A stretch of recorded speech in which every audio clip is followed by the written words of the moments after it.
Hello and welcome to the Primary PE Huddle podcast, brought to you by Aspire Active Education. Aspire Active Education is a passionate family who all believe that PE, sport and physical activity are essential for children to develop a love of healthy living and to end physical inactivity forever.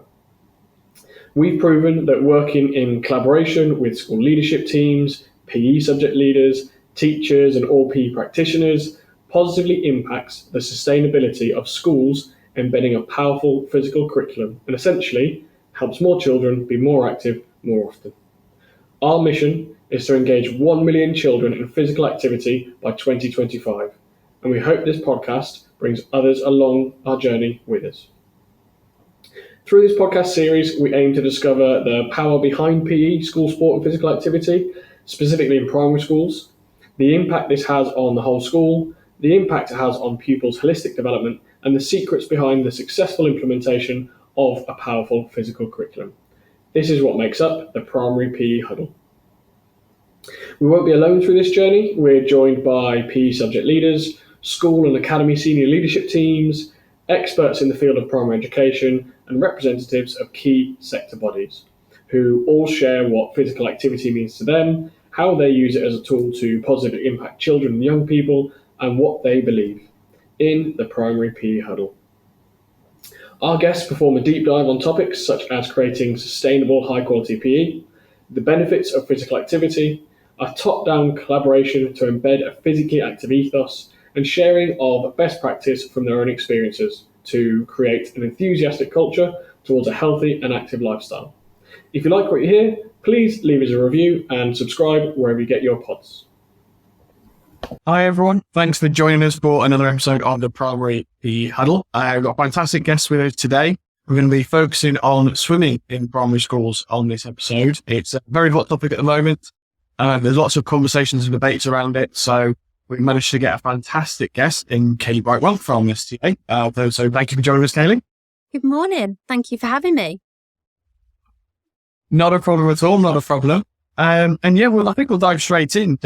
Would you like to let our guests know a little bit more about yourself, who you are, what your role is at the STA, and a bit more about your background? So I'm Kaylë Brightwell. I'm Director of Education at STA, which means I oversee everything to do with our education. So qualifications, CPDs, tutor workforce, and general technical inquiries as well. So my background is swimming teaching. I started off as a swimming teacher, sports coach, became a swim coordinator, ran a swim school in a leisure centre, delivering school swimming lessons, after school lessons, top-up lessons, bit of everything, before coming to the STA over 12 years ago, nearly 13 years ago now. So we've seen from both sides as a swimming teacher, delivering the courses, arranging school swimming lessons, and now kind of facilitating and hopefully training all the school teachers and swimming teachers as well to really maximise swimming lessons and the opportunities that swimming provides everyone.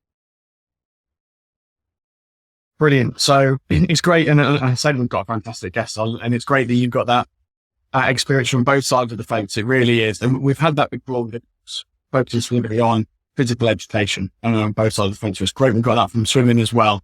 I suppose you touched on it a little bit there, but to give a bit of a scope of what you're trying to do, what is your main objective you're aiming to achieve in your position as Director of Education with the STA?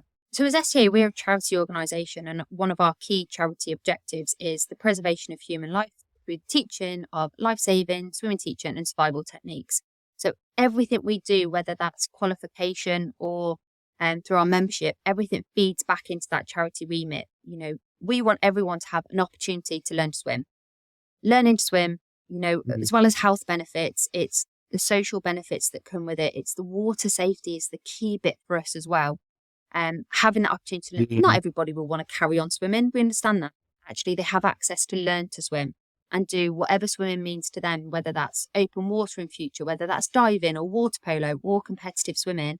Actually, that access to learn to swim and water safety is crucial. So everything we do feeds back into that, really. And for me, I loved swimming. I still love swimming. For me, being able to get into a pool where nobody speaks to me as a mum of two, without anyone saying, mum, mum, mum, mum, that is my happy place. I just like no one talking to me. I know other people who love swimming. And, you know, if anyone that's worked in a leisure centre, you know, the two old ladies that come at 6 o'clock every morning with their hats on, and they swim breaststroke the entire time, and they chat the entire time. They've still learned to swim, and that's what swimming is to them. So that's really important. And the water safety that goes with it, and the fun that you can have once you know how to swim, and also job opportunities that you can have once you learn to swim. It's really, really important. And for some people, school swimming is the access that they have to swimming lessons. That is the only time that they have access to that learn to swim, and crucially, the water safety information. You know, we want people to enjoy the water, but you need to do it safely. You need to understand the dangers, be able to have that respect, and understand when is appropriate to swim, when's not appropriate to swim, and actually how to keep everybody safe that you're swimming with. And school swimming lessons provide that. Yeah. And like you said there, unfortunately, across the country, school swimming lessons are the only way that's being provided. And a phrase we like to use is that, you know, learning to swim, it's a right, not a privilege. You said about all those opportunities that come off the back of it. It's the healthy lifestyle and the social aspect of it. And you mentioned anyone that's been a lifeguard. You remember like 2 old ladies that come at 6 o'clock in the morning. I remember that vividly from when I used to be a lifeguard. It went the same. I pictured them straight away. I genuinely pictured them straight away, and it made me smile. But you're right that you know I don't know those ladies' background. You know, swam competitively. My wife used to swim competitively, and she doesn't swim as much anymore. But myself and my wife can both swim. It's something we were adamant we wanted for our little boy, was the opportunity just to learn and to be safe. And that was a key thing from us, was we wanted them not to have fear of the water, but understand the safety. And being honest, he doesn't have enough fear of the water right now. He's 6. He needs a little bit more. It's a little bit more understanding of the dangers, I suppose. But absolutely, I believe it is a right, not a privilege. We need to find ways to ensure all children have that right, opportunity for that right. Yeah, I think it's such a good family activity as well. And I think people don't see that. When, you know, when I think about swimming, I don't necessarily remember school swimming lessons. What I do remember is swimming with my family on holiday. And I remember my dad chucking sinkers into the pool and me and my sister trying to fight, see how many we could get, you know, jumping in. My dad taught us how to bomb. I don't recommend it. It's probably not safe, but that's what dads are about. Now, as a granddad, he teaches my son how to bomb into the pool. But, you know, they're those memories that we share together. And actually, as a family, swimming, you have to go to a pool. You can't take your mobile phones in. You can't worry about the washing. You can't worry about washing up. And because of the kind of safety that goes with it, you are there. It's an activity that you do together, and there's almost no distractions. You can play together. You know, you can blow bubbles under the water. You have that kind of close contact. We've also got a 3-year-old, so she needs us. She's a little independent person. But actually, when we're in the pool, she likes to be quite close to us, which is great. I get those cuddles about those opportunities. So it's things like that. Once you are able to swim, it's all the fun that comes with it. And actually those family enjoyments that you get from it as well. Absolutely. And that's where, like I say, it's so unfortunate that there are so many families across the country that don't have access to that away from school swimming. So, you know, like you said, you've seen it on both sides of the fence. You've seen, you've delivered, swimming. You've seen delivery of swimming, your current position now. Thinking about those two different sides of the fence, and not that I want to start an argument here whatsoever, but are there any misconceptions that you're now aware of? You may have had a misconception when you're on that side, now you're on this side, and you may see people on this side of the fence who don't have both perspectives and they have misconceptions. Are there any that you've come across? I think both sides need different things, and there's not really misconceptions. Swimming teachers want to provide more swimming lessons. They want to teach for longer. They understand the benefits that that the children get from it. They understand the impact that they can have. So they want smaller ratios. They want to have longer in the pool. They want, schools to swim for longer. They want all those things, and it comes with the best intentions. I also see from the school's perspective and working with schools that they don't have the budget for it. they have so many restrictions put onto them with what they need to teach and the kind of standards that they need to do and everything that they need to include now within the curriculum. And actually having the access to a local leisure centre or to a swim school or to, qualified swimming teachers to be able to support them is really hard. So almost everyone needs to work together, and they shouldn't be battling between each other. It should be that they're working together to really get the best for those children. And actually how we can do that.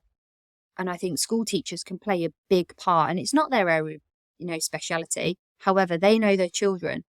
So the children that are coming swimming for the first time, for a swimming teacher to build that relationship. And often a swimming pool is, don't go near it, it's dangerous. Don't go near water, you might drown. You need to be careful.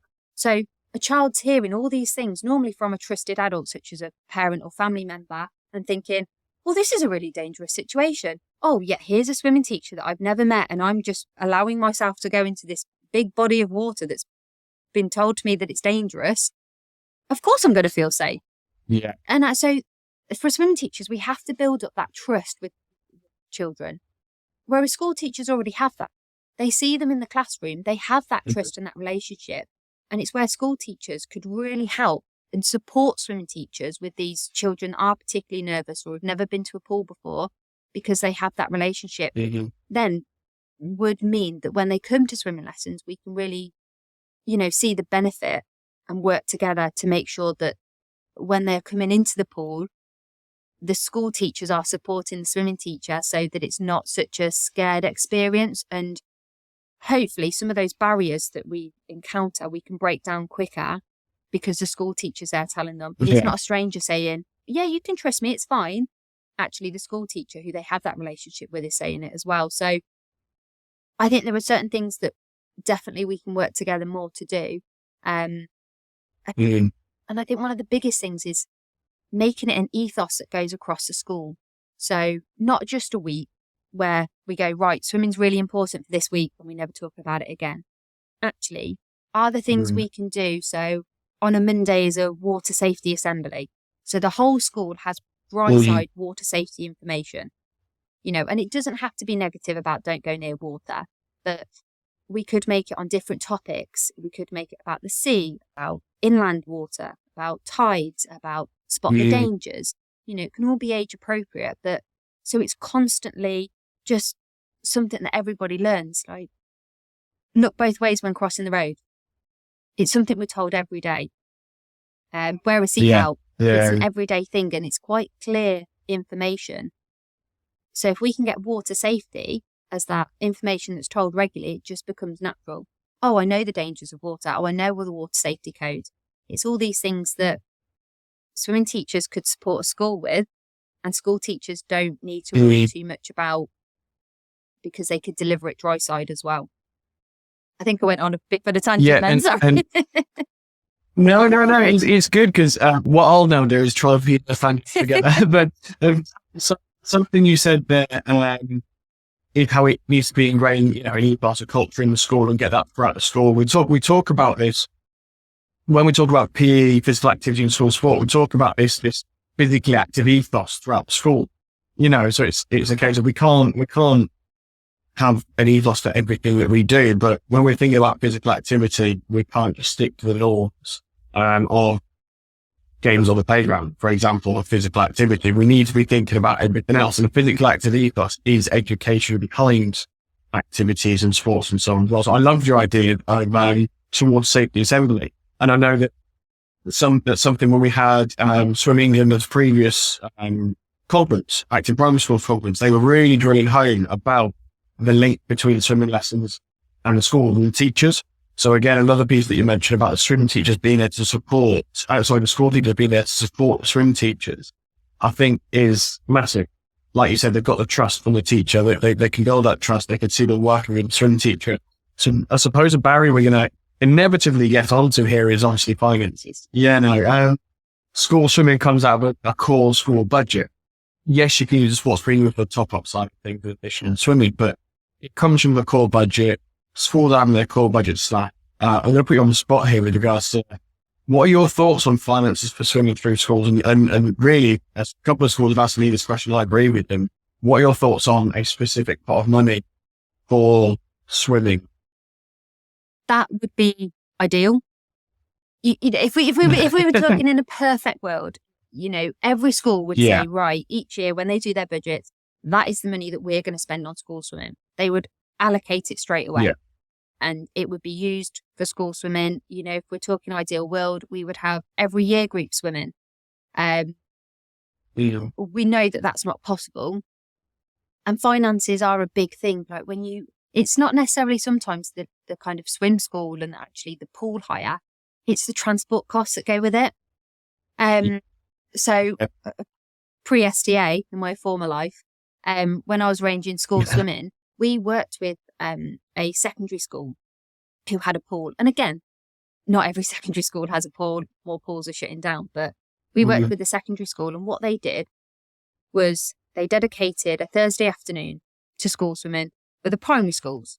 So the primary schools within their local area, so that the children come in, got to know the secondary school, so it wasn't such a scary place when they moved. But also, the coach picked up the first school, dropped off the children, and then we taught them swimming. And while they were having their lesson, they went and picked up the other school and brought them, dropped them off, picked up another school, and then took that school home. And it was a lot of logistics that went with it. But it meant that almost like 4 schools were sharing transport costs. For the transport, they were actually getting an afternoon's work. It wasn't a one-off. So it made it much easier to share out that costs. And it worked for the secondary school because the primary school were coming in, they were having engagement, and kind of everyone benefited. And I know that's one situation, but it's things like that where can schools work together? Are there local schools where they could maybe share transport costs? If they've got to hire a coach, actually, can they fit 2 classes in? Could it be 2 local schools? I don't know. And it won't work for every place, but it's things like that where maybe schools need to think slightly outside the box about how they can help, because, leisure centres are under pressure as well. That they can't give out, not necessarily the pool hire for free, but the teachers, they have to pay the teachers. Yeah. It is all down to finances, I know. But it's just looking at new ways that it could work. I mean, that's what leisure centres as well. They were hit hard with COVID, weren't they? They were hit really hard. And as you mentioned, pools are closing.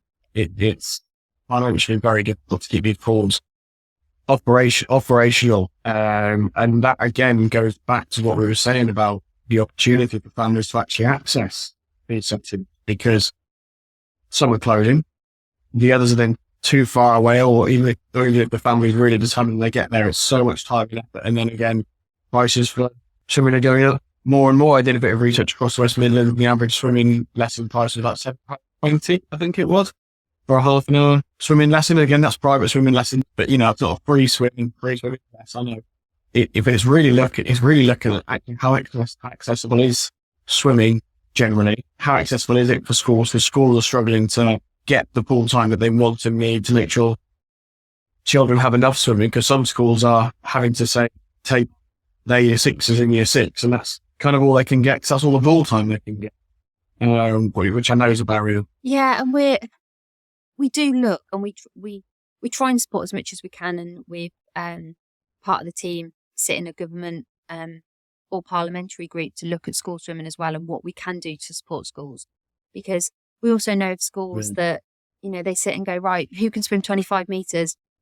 Yeah. Oh, you put your hand up. Okay, you don't need to go swimming. It's just you. There's no test. You're taking the word of an 8-year-old child that they can swim.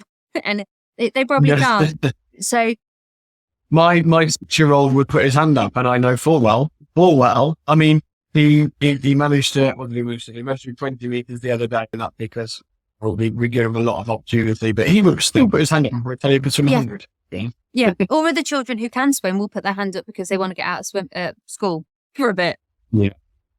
And we know that parents are then asked to fund towards transport costs. So not necessarily the swimming lessons, but fund towards the transport costs, which is fine. But again, if you're a parent struggling, what do you do then? Because I know schools don't intend to do it, but the way the letters are worded, if you don't, then your child's not going. Well, if you're struggling to put food on the table and heat the house, where are you finding this extra money to then pay for? And then the swimming kit that you need to buy, do you have it? It's all these additional costs that sometimes add up. And again, as we said before, schools are struggling as well. So, there's no blame on one person. It's looking at how we can, because these opportunities are crucial. Those school swimming lessons are really important. And not just for the children that can't swim. Actually, sometimes, and I've seen this again from being a swimming teacher, is that some of the children that are very good at swimming may not necessarily be the ones that are the most sporty. It could be that they're not picked for the school football team, they're not picked for the rugby team, the hockey team, the netball team, because they're not very sporty. They're really good swimmers.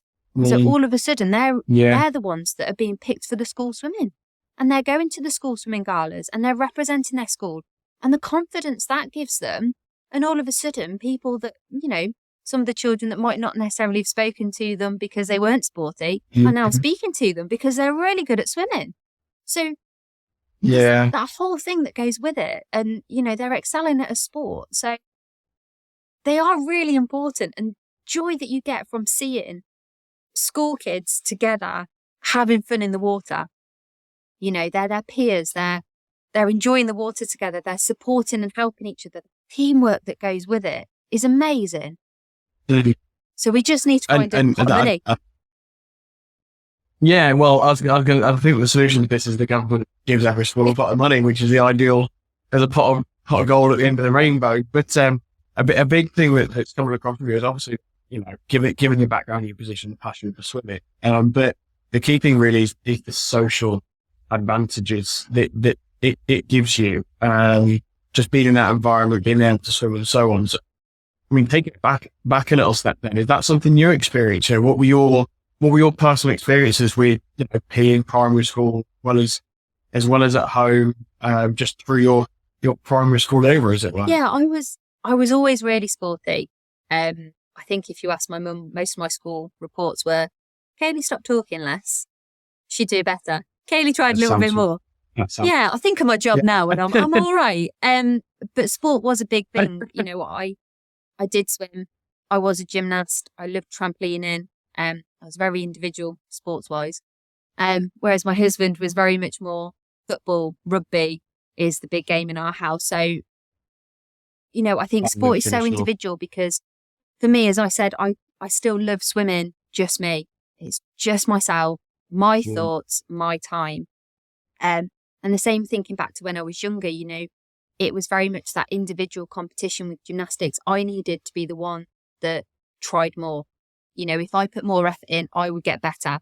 Yes, we were part of a team, and when we went to competitions, we would all support each other. But it's almost an individual sport. And that worked for me. And it helped me in so many ways. And it was always something I excelled at. So again, that positivity that you got is you see yourself achieving at something that meant a lot. School was all right, but I was never, my sister was always a star 8 student. No, I wasn't. But I excelled at sport. Which it sounds like we've got very familiar background. Okay, it's ringing a few bells.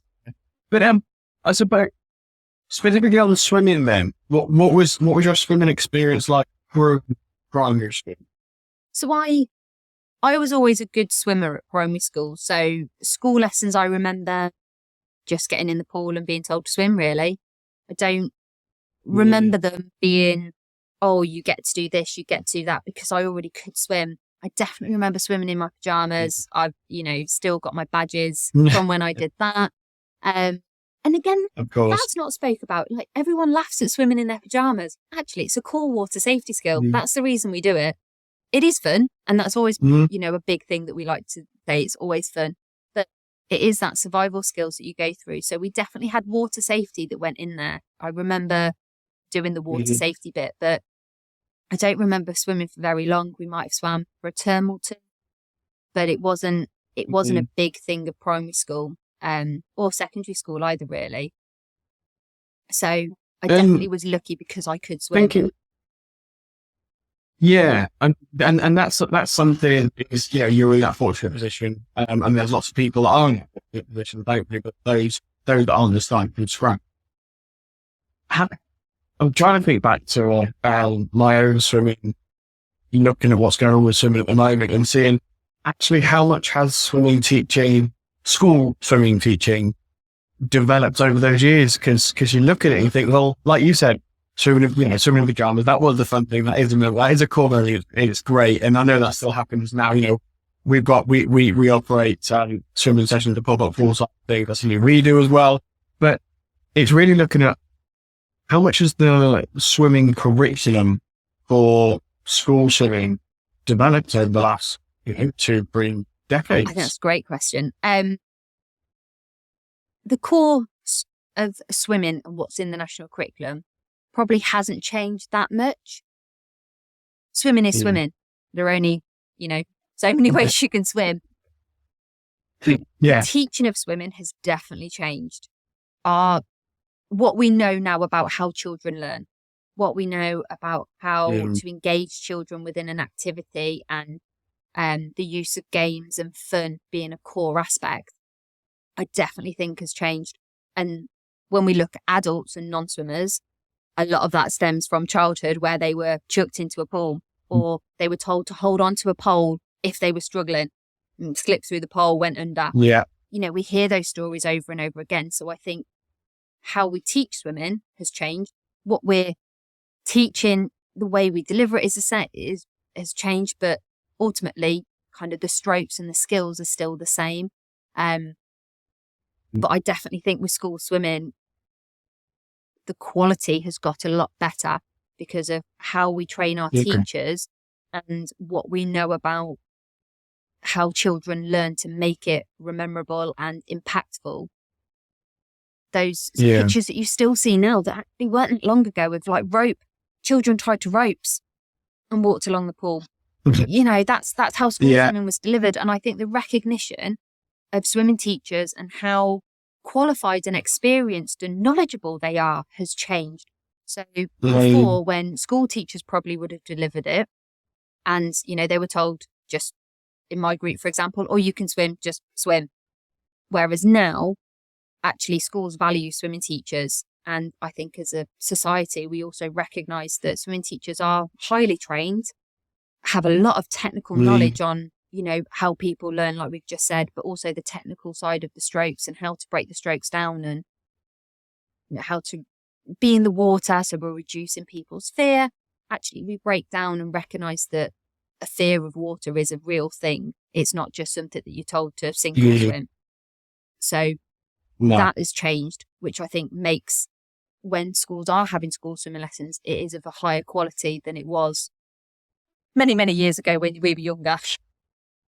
No, and that's great, because again, you've got both perspectives, so it's really draw. And with everything developing, like you said, to higher in better practices. So it's hard not to look at the data though, with regards to what we're seeing with how many children are leaving primary school not able to swim. It was 1 in 4. I think it's threatening to be 1 in 3 right now. So there's great practice going on because it's seen on the ground. Obviously you can snippet that. You can't see every single swim teacher, every single swimming session across the country. It's never possible. But then the date, so that's, it's going one way with regards to quality of how it's being delivered, it increase it. But the data does seem to be slipping the other way. So what do you think are the most, what are common obstacles for schools to, not just have better data, but implement and deliver a strong swimming curriculum for pupils? We talk about the teachers supporting swim teachers, and it's actually most likely, not always the case, but most of the time it's the swim teachers from the lead centre and the swim schools that have planned the curriculum and so on and so forth. But there's a disjoint here because the data's going the other way. So what do you think the obstacles are, and why do you think that? I think one of the biggest things is closures of pools. So again, looking back to when I was younger and even a couple of years ago, secondary schools had pools. A lot of secondary schools had pools on site that primary schools would use. there were more public pools that were accessible. And we know a lot of swim schools have built their own pools now, but they don't really deliver school lessons because they're smaller. So actually being able to access pools was easier. And probably relative to the time, it maybe was a little bit cheaper in terms of pool hire. But it meant that schools could have that access. Here in Coventry, where I'm at, we had Coventry Bass, which was a 50-metre pool. So that could fit in 2 schools at once with 60 children. Yeah. You know, there has now been a 50-metre pool. I don't know if they have as many school lessons happening. So, we don't know. So I think actually the access was better. So probably more children were swimming. So I think the reduction in facilities hasn't helped. I think there's more being placed on schools now. There is more within the national curriculum that they have to deliver. There is more targets set on schools that they have to then meet. So, not swimming probably is less of a priority. It is that thing that they have to do, and they now have to publish their stats on their national curriculum targets for swimming, which is a big step, and I think will really help maybe push swimming to higher up that level. Hopefully, we do see the same with PE. PE's done a couple of times a week, tick, right, you're done. Like once a week, tick, done. Actually, I know in some schools that if children are struggling in maths or English or writing, they're taken out of PE to focus on them. That's not helpful. So it is hard to look at everything. Money is definitely, and we've covered that, that is hard for schools. I think actually maybe move it up the priority list. And if we can show schools how swimming, we can also incorporate national curriculum, other subjects within there. So that cross-curriculum delivery is really important to show actually within that swimming lesson, we can, tick a load of boxes as we go, to make it easier for them, because they have got a lot, like the national curriculum now is massive. I don't think it maybe was a couple of years ago when we were swimming. It's a couple of years ago. That's a very generous way of putting it. A couple of years. But we all, and all our listeners know that the strain that schools are under financially, but also the amount that's expected from them, from everyone individually, the amount the head teachers have got to do with regards to documentation, paperwork, and, governors meetings, and I look at how much the head teachers put together before, and reading it beforehand, and I'm just looking at it and think that's not taken so much of your time. But it's not just the head teachers, it's subject leads, it's class teachers, everyone in the school has just got so much more to do. I had no additional time to do it. So in essence of that, and thinking about our listeners who are always listening out for fantastic ideas to take away from the podcast, it's the mind of what can I do? Give me something to do.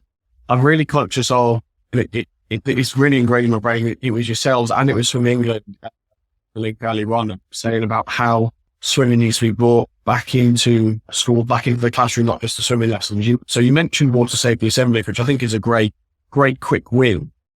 Have you got any other quick wins you think would be fairly simple for primary schools to implement to help that swimming curriculum and away from the children?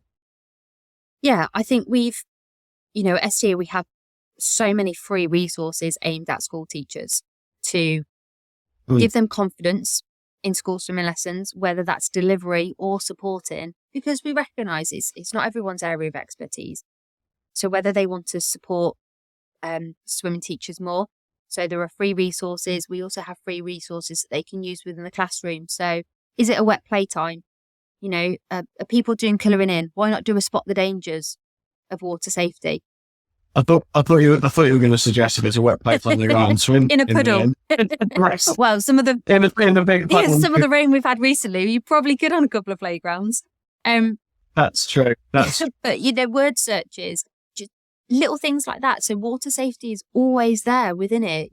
Just print them off and give them out, and they'll take them home. And we have free water safety booklets.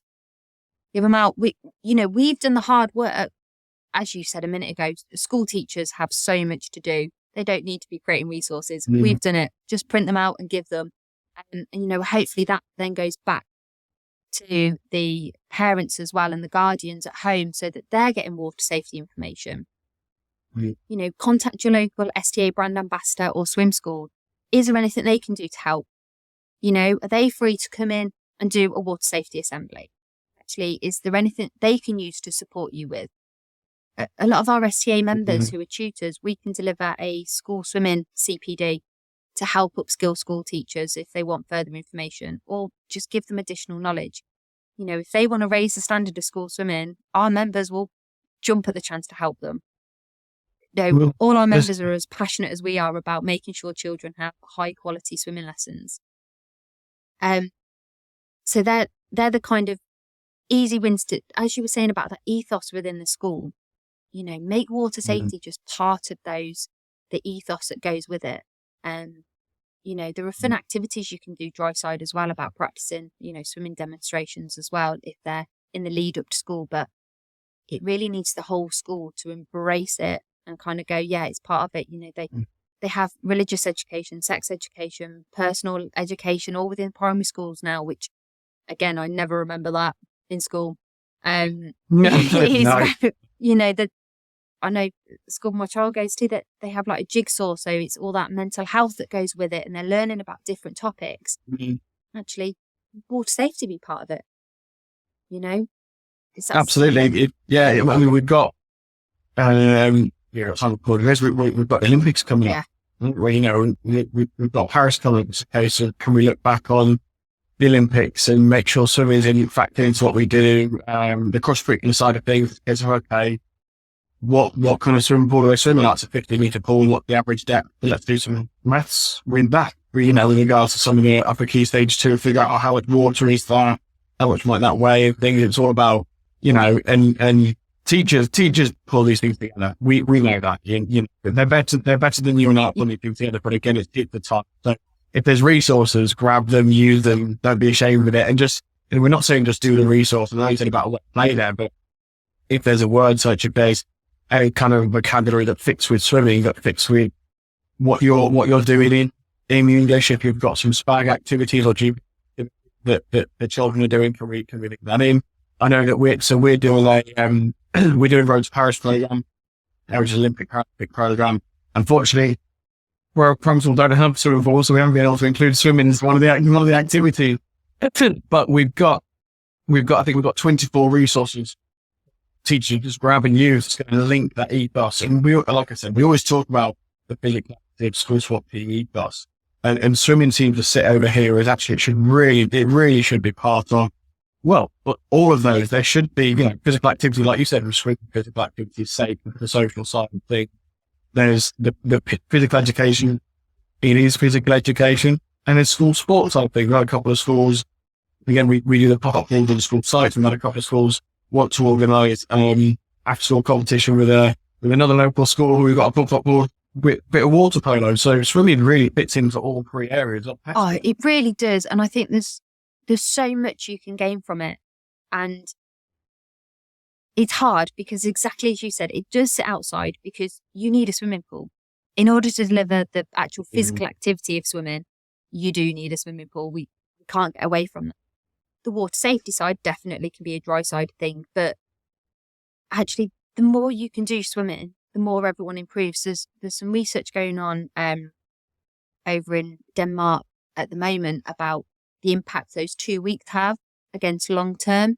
So actually if you can, if 2 weeks is all you've got and they do swimming for 2 weeks and you see them progress, brilliant.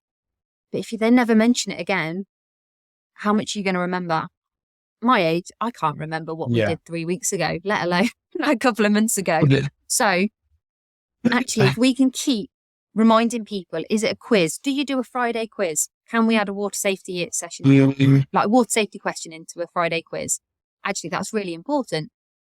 It just keeps it in there. Oh, do you know what? I got the water safety question right. We had a SATS meeting and they were talking about understanding the words.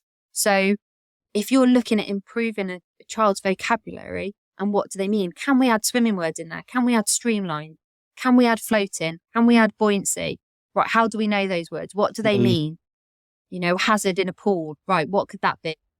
You know, exactly as you said, you can link it to the curriculum, but also creates a team atmosphere. And I recognise that those people that school swimming is their only access to swimming lessons, and that's really important. But also at the other end, those children who do excel in swimming, giving them the opportunity to represent their school at that sport is really important as well. And just the contacts they make when they have friendly competitions in any sport, you know, it does prepare them for secondary school when they might be leaving their friends, but they might have seen someone at a competition and they've got a new friend there. So,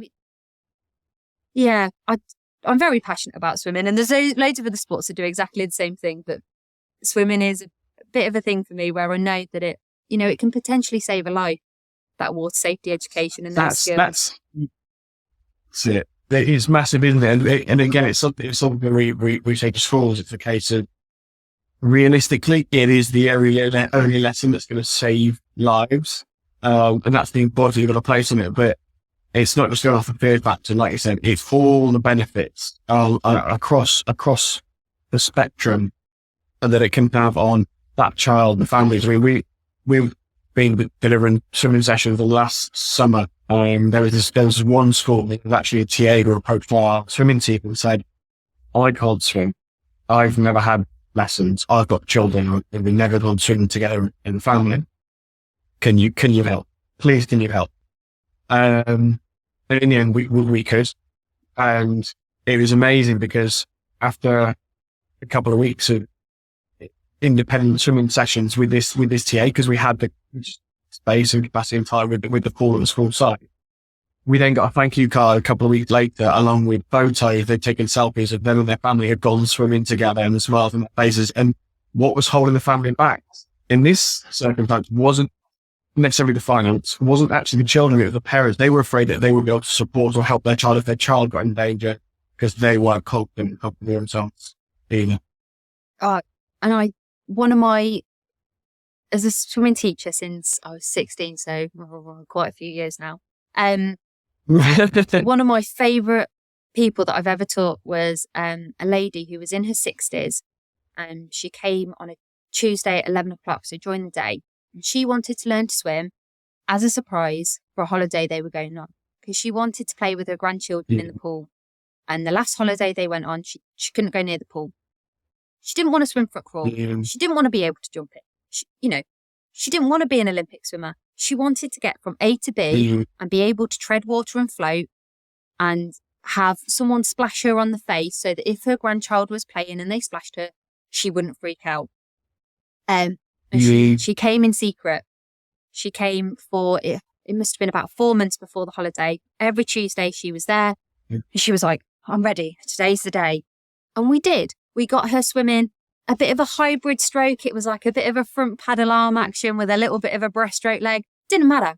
No one's judging her. She's not going to a competition. She just wanted to do it. And we got her treading water so that if she did, need to turn around, she could do it. We did floating on her front and on her back. So again, she could regain her feet. So she was safe and she felt confident in what she was doing. By the end of it, she still wasn't particularly kind of confident in deep water, but that's fine. The pool she was going to, she knew she could stand.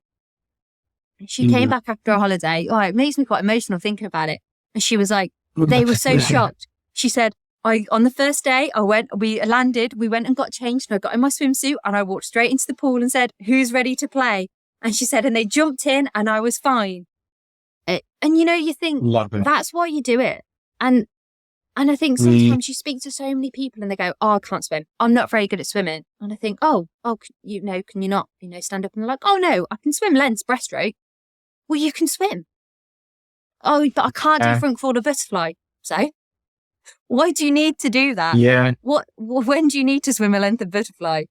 I can jump in. It's the expectation.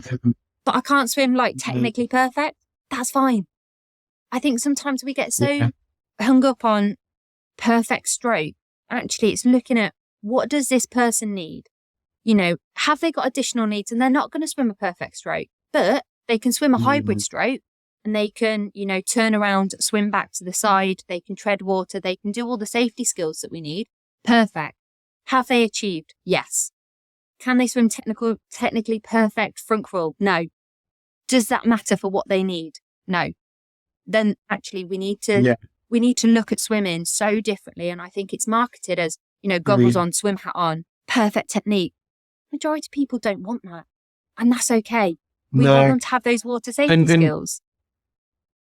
Exactly. And that's all it all comes back to, because what about it's 25 meters, 25 meters, 25 meters. And it's a case of, well, actually water safety. Then let's get to the 25 meters. I mean, we talk about sad thing that happened in the West Midlands not overly long ago with regards to, frozen lake, children going into it. It was on the news and we won't go into that depth, but that's the exact situation we're talking about. I think the Black Country, I think it's wherever you are across the entire Black Country, you are no more than 10 minutes away from a body of water due to all the canals and the lakes and so on. And I know there's other areas that are the same. It's, as a parent, I know I did this with my little boy. Do I want him to be an Olympic swimmer? Is that what I'm going for from the get-go? Or am I going for, I want him to be safe in case we go on holiday and he falls in, and yes, I'm going to be there with him on holiday, but I want him to be able to get himself to the surface, and then, he can put his hand on the side and then I'll grab him up. Or if his friends want to do the inflatables in the local leisure centre, I know he's safe because he's got the water safety skills. He doesn't have to swim 50 meters perfect front crawl to be safe. He has to swim X amount of meters, 10 meters most to get to the side of the pool in some kind of safe stroke where he's able to keep tempo to regain himself and he's comfortable and carry on. That's, as a parent, that's the first thing. That's the first thing I want. And that's the first thing that I find. And that's what the majority of parents and guardians, when they put their children into swimming lessons, that's what they want. There's not many that say, I want them to be an Olympic swimmer because I want to send them to the pool at 5:30 in the morning for training. There's not many parents that say that. It comes with having an amazing swimming teacher that inspires that person and, teaches them and makes them fall in love with swimming, that they go, I want to do this. And it's normally that child that then goes, Mum, please take me to a club. I know it's early, but I promise I'll get out of bed. And, that's why they do it. And they join a club and they become competitive swimmers because of that swimming teacher who has inspired them and made them love that sport. And that's amazing. We still want people to do that. We want to have Olympic athletes in swimming. But actually, of course, out of the whole population, there's not many that are going to get to that stage. And that's fine. But what we do want is amazing swimming teachers that inspire them and teach them to swim and think, well, I don't want to be a competitive swimmer, but I want to stay in swimming, a bit like I did. So I'll become a lifeguard or I'll become a swimming teacher. And actually then they're the next generation of people that are becoming swimming teachers and lifeguards and making sure people are safe around water, or, ending up being as a director of education because they've got the passion for it. There are a pathway that you probably didn't see coming when you were a swimming teacher. But like you said, it's the opportunities that swimming brings. And, we've gone through the obstacles, we've gone through some of the negatives, and hopefully getting towards the end of this episode, you talk about the positives. And what I really want to bring out is something that I've noted down that I've not asked you yet that I wanted to is you've seen both sides of the fence. So in the last few years, what have been the greatest successes that you've seen in primary school swimming? I think the recognition of school swimming and how important it is, more people are talking about it than ever. There is a bigger drive than ever to make sure school swimming is delivered well within the curriculum, and it's an important factor within the curriculum. As I say, schools now being able to report on national curriculum standards is a massive, it's a big tick. We want Ofqual to check it as part of their, not Ofqual, sorry, Ofsted, wrong regulator. Ofsted to check it, not just to say, it is delivered, actually make an effort to look at those figures. And I know Ofsted is a completely separate, and there's other factors that go with that. Actually, so schools recognise that it is an important thing that they need to be delivering. So I think they are wins. Our STA and Swim England last year released standards on the national curriculum to make it clear about what is a pass, if you like, at that national curriculum level. Yeah. So what should you be seeing in a swimmer to say, yes, they've met that target? Because again, there was, well, I think this and I think that and I think that. Actually, we both came together to say, no, this is the standard. So hopefully now, from a data perspective, if everybody's assessing to the same standard, we're going to get a better set of data of who's meeting that and which ones they're meeting. So it helps software providers as well. So that's key. It is schools and data, and everything revolves around data. And I know it can sound boring, but you're absolutely right, because without the data, there's no accountability. There's yes, okay, this many children swam 25 meters. Like you said, I don't want head teachers and schools constantly looking over their shoulder, and also there's a different conversation to be had for another time, for another episode. But there are certain circumstances where deeper scrutiny is required, and that doesn't have to be hugely time-consuming. That can be whoever's providing the swimming, whoever it is, whether it's your teachers are qualified swim teachers, or you use external swim teachers, or they're probably on those teachers. Whoever's providing it should be assessing in accordance with what's being sent out by yourself and Swim England. And the reports need to be clear, because let's be honest, teachers and less swim teachers don't have the knowledge that swim teachers do and what they should be looking for. But they need to also receive data that they can understand, and when they publish it, it's understanding also that look at from a published perspective, but also the parents. It needs to be thorough, in depth, but also for everyone that's going to interact with that data, because it'll also help give us a picture of what swimming actually looks like across the country. We've got these stats, but that's taken from bits of studies, in-depth studies for snippets. Whereas if every school had thorough data given to them by the swim providers or collated by them, it's going to paint such a massive picture. Also, from higher up the chain as well, the better data we have, the better we can inform government as well. So the more data, they don't care what people think. They want them figures. They want facts and figures about what is happening. So to actually say, well, in this region, this is happening. In that region, that's happening. This community, this is it. This is it. This is it. From a funding perspective, we can then target things as well, because we've got data to go, right, actually, this is an area where we really need to target. Or we see a really big spike in the number of children that are meeting that curriculum to go, brilliant, what are they doing and how can we share that with the rest of the country? Is there something that is going on in that area where actually they are really excelling? So what is going on? Oh, we've managed to do this, or we're doing this program, or we've implemented this. We can share best practice then. It's not a competitive thing and a business thing. We're sharing best practice to support children in learning to swim. So if something's going on up north, for example, and they're doing something brilliant, let's share that with everyone. Let's share that with every school to help them.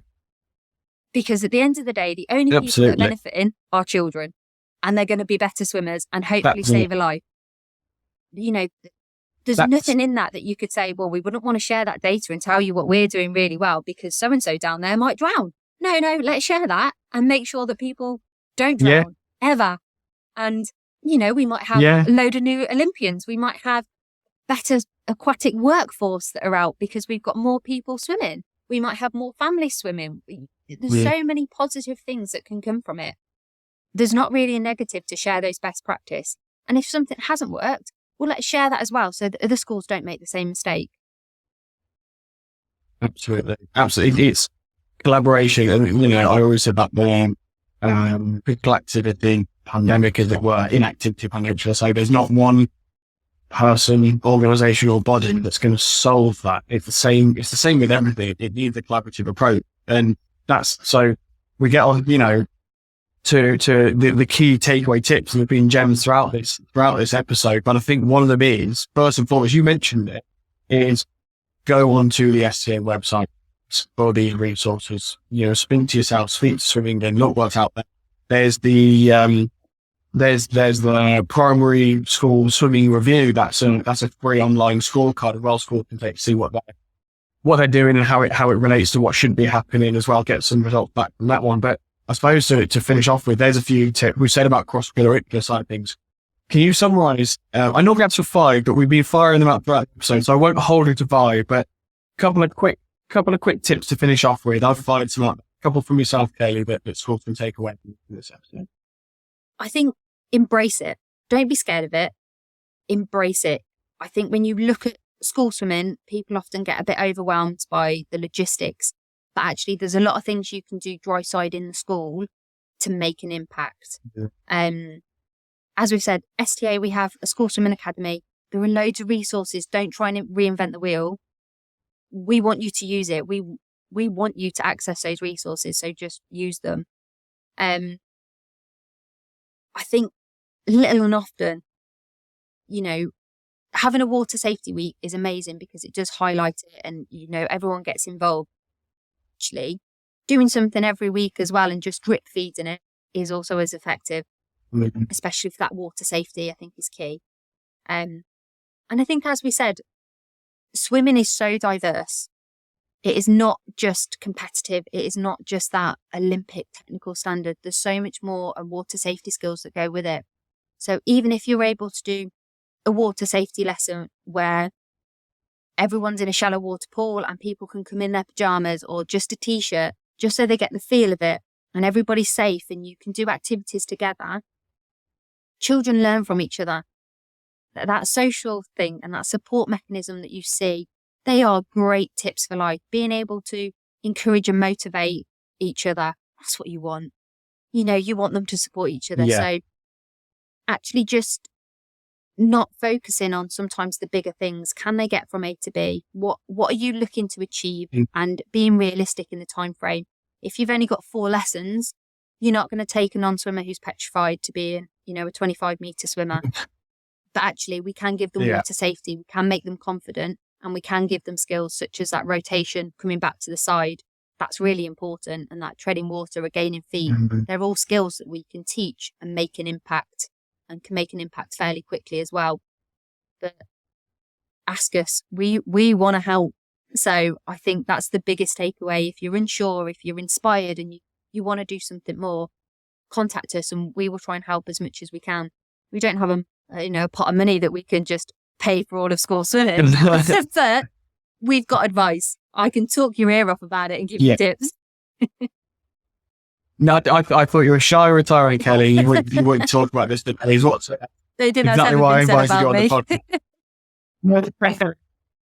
But no, like I said, there's a couple of fantastic things that we've read, and throughout we've spoken about what's out there to support schools, support teachers. We've had the financial conversation, and that's not going to end until the government turn on. Here's a lot of money just for swimming, and that's something that hopefully we can lobby government. That data you mentioned, the need for it, the benefit that it'll have, and we don't know what's going on with the government level, but the little things, the little quick wins we can have on the ground, I think can be absolutely massive. Like I said, there's water safety, drip beam, little often, cross-curricular aspects, adding an English lesson. And again, we've got the Olympics, like I was saying. What can we get in? How can we link it while we're still meeting natural curriculum objectives for what we're trying to achieve in that lesson? But the whole host of great information there, Kaylë. And thank you so much for sharing your experiences as well, from both sides of the fence, from lifeguarding to 2 old ladies at 6 o'clock in the morning to what you're now doing as Director of Education. It's fantastic to have you on. And thank you so much. Thank you so much for having me. It's been a pleasure. No problem. Hopefully we'll get you on again soon. And thank you everyone to listen to this episode. If you've got any questions from this one, feel free to get in touch, fire away. And I hope you've got some gems from this one. So we'll look forward to having you guys back listening to our next episode.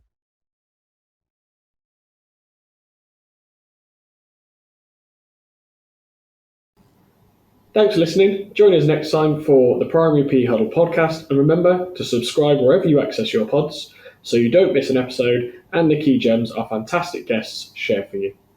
You can connect with us on Twitter or X at Aspire Sports UK and find out more about us and the family at www.aaeg.co.uk and www.aspire-ed.co.uk for PE CPD related courses and more content. Hope to see you there, and thanks for listening.